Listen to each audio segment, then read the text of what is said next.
All right, Jesse on Fire, welcome back to the channel. Now we're going to talk about an unfolding conspiracy that is unfolding right before our eyes between I guess the conspirators are Jorge Masvidal and Jake Paul, and they are conspiring against an organization in a brilliant way. I don't know how I didn't see it. But someone smarter than me. What's up, dog? What's up? Hey, I thought you were a smart guy, Jesse on Fire. I thought you saw these things coming. I was like, what do you mean? This is what they're doing. Of course that's what they're doing. I'm an idiot, okay? So, what am I talking about? We're gonna get to it. But if you like the content, subscribe and ring the bell. I'm gonna run you guys through their beef, and then I'm gonna tell you why they're doing this because it makes perfect sense. But before I do that, please subscribe to the channel if you haven't already, because look, we just surpassed 35,000 subscribers in 17 months, and I can't tell you how grateful I am for all the people who have supported me throughout this thing. I'm serious. Thank you guys very much for the ongoing support. The next big milestone is 50,000, then we'll do 75, then we'll do 100, and it'll just go on and on and on and on and on until I get to, I don't know, some enormous number. But 35,000 is a meaningful one. I thank you guys all very, very much. So let's jump into this thing. Now, let me just recap what's been going on between Masvidal and Jake Paul publicly, right? So Jake Paul, he's training. He wants to box. He's beating people down. He's knocking people out. Well, knocked out Nate Robinson. Everyone was like, damn, this guy can bang. Then he's going to fight Ben Askren. And he's like, geez, if I'm going to knock out Ben Askren, who knows the most about knocking out Ben Askren? They're like, holla. I know one guy who knows a lot about knocking out Ben Askren, and I would imagine he'd be keen to help you and get some publicity because Jorge Masvidal is exceptional at publicity. Let me actually take a moment to talk about that for a second. So I heard a rumor today that Jorge Masvidal is potentially fighting Leon Edwards in the beginning of 2022. Now, I haven't been able to validate that anywhere. I saw a post on it.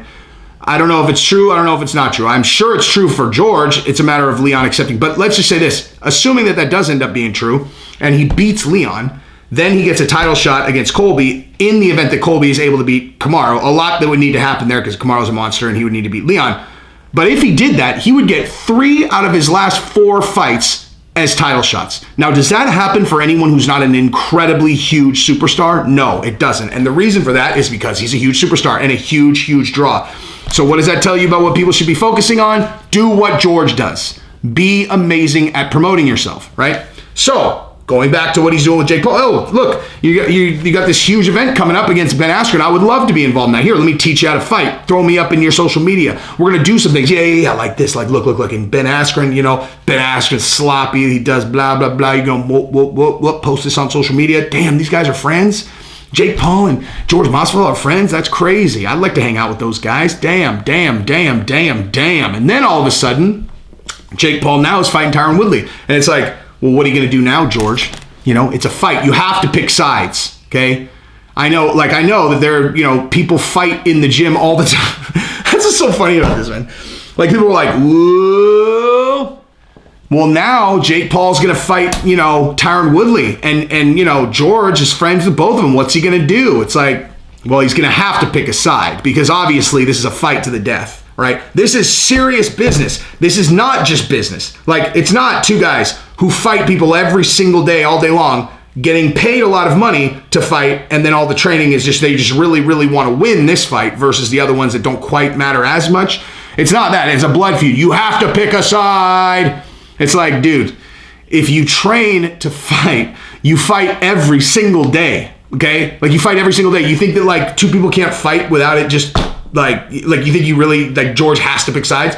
But because the public is stupid, you can play that if you're good at managing social media. So as an example, they go, all right, well, so geez, who's George going to pick? And George's like, look, man, Tyron's going to knock him out, man. Tyron is going to knock Jake out. George is friends with Tyron Woodley. He's trained with him a bunch. He's friends with, whatever. He's going to knock out Jake Paul. Jake Paul, wait, what? Hey, is this you, dog? Picture of Masvidal getting knocked out. Masvidal's like, oh, I guess then, hey, just don't hit me up to hang out. I don't even know this guy, dude. I don't even know this guy. Yeah. Like, don't bother hitting me up to hang out again, Jake. And Jake's like, oh, yeah? Here's a list of social media insults. Everyone's all, damn, these guys hate each other. This is crazy. They really hate each other. I thought they were friends. And then this interaction on social media happened. What's going on? And then Jake Paul beats Tyron Woodley, and now Jake Paul, because of their beef, is saying, I only want one opponent. I'm going to go beat Tommy Fury, then I want Masvidal. I want Masvidal. He's the only person I want to fight. I want him. I'm going to kick him in the face. I'm going to punch him in the face. Yeah. And I was looking at this, I was like, I don't think he's going to actually get the job. This is my initial impression of this. I'm like, I don't think he's going to get the next fucking Masvidal fight, but it's good promotion. Call out Conor, call out George. That's just smart business. You're probably not going to get the fight. And then I stumbled on something that was like, George Masvidal has 2 fights left on his contract. And I was like, oh, cool. That's, I've recently learned how a lot of these contracts work. You might only have 2 fights on your contract, but you can extend. There's all these extensions and stuff. Although George doesn't have a belt, so it's not quite as whatever, right? He's got 2 fights left on his contract. So I'm like, damn, well, that's notable. And then that guy hit me up and he was like, don't you think that Jake Paul and Masvidal are conspiring so that George can make more money on his next UFC contract? Or potentially even get the Jake Paul fight? And I was like, oh my God. Oh my God. Yes, I do. I do think that's exactly what's going on. Excellent point, dude. Excellent point. Because here's the thing. If you're the UFC and you're negotiating with someone, right? Like, people... So you're like, you should be paying this guy $20 million. And you're like, why? They're like, because that fight is going to generate XYZ and he's a big contributor to that. And that's true. Okay, yeah, that's it. That is a good point. Now, the other point is, well, how much can that guy make doing something that's not fighting in the UFC? So let's say they just let him go be a free agent.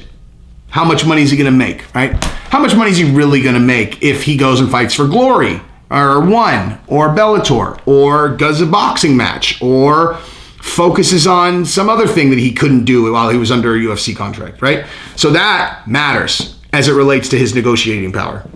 So like that is the thing right there, right? So if Jake Paul is sitting in the wings like, come on, dude, George, if you're a free agent, we'll give you 20. We will give you whatever. We'll give you 15 million to fight me. And it's like, damn. Then when George is negotiating with the UFC, he has a credible threat, a completely legit credible threat. So here's the thing. Whether or not, the UFC, it doesn't matter if they know this. That's what I'm saying. I'm not exposing anything. It doesn't make any difference. It's irrelevant because that threat is completely real. If George gets out of his UFC contract, he can fight Jake Paul and make a shitload of money. And so the threat's real. And thus, he'll be able to sign for a lot more money. And thus, yes, I do think they're conspiring. Now, I would say whether they're completely in on it together and it's a plan, 60% yes, 40% no, but it doesn't matter because the threat's real either way. And so George is going to get a lot more money in his next UFC contract, or at least, I don't know what his current UFC contract is, but yeah, it's a credible threat. Right? It's the same thing going on with Francis Ngannou. It's like, well, here, we want to give you this much money. And they're all, I guess. But, we've already talked to this boxing promoter, and we're going to make that times 4 for one fight, with Tyson Fury or Deontay Wilder. So, I don't know. That it's just not that exciting of an offer in comparison, right? Like if it's a person in the UFC and they get offered $2 million and it's like, well, what are you going to do otherwise? And they're like, nothing. It's like, well, it's starting to look pretty fucking good, isn't it? Right? It's only about what can you get somewhere else. So that's what I've got. And I think that was an excellent point. So the person who told me about that, whose name I won't say, excellent call, my friend. Or maybe you actually knew. I have no idea. Maybe you actually knew. But either way, thanks for the tip. So if you like the content, subscribe and ring the bell. Peace.